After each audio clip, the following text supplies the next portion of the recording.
रोही में बजने वाले हजारों साल पुराने रौंती और चंग के साजों को बजाने और बनाने वाले बहुत कम लोग रह गए हैं। घोड़े की दुम और नारियल के छिलके जैसी चीजों से अजमल भील ये साज कैसे तैयार करते हैं, देखते हैं अहमद पाशा की इस रिपोर्ट में।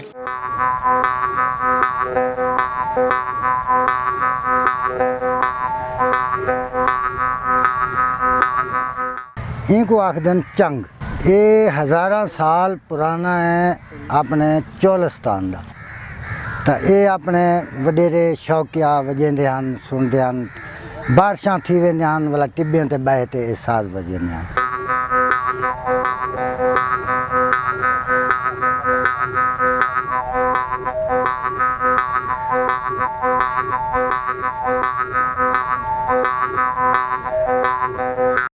हुण जरा ये साज काई नहीं रह गया।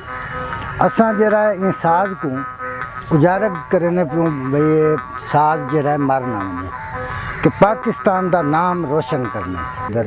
ये साज जो है ना, ये हज़ारों साल पुराना है। तो ये साज जो है ये दुकानों में नहीं मिलता है, ये मैं खुद बनाता हूँ।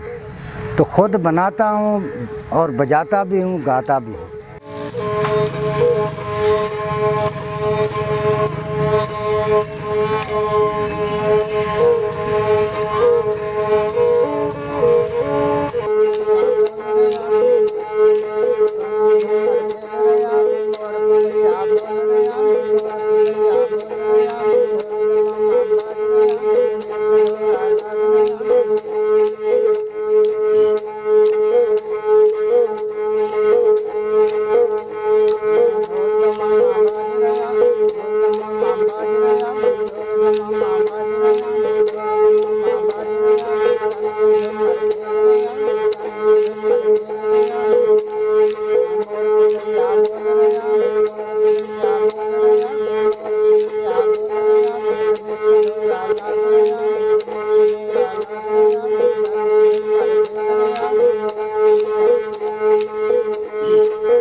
कलरी मत खेर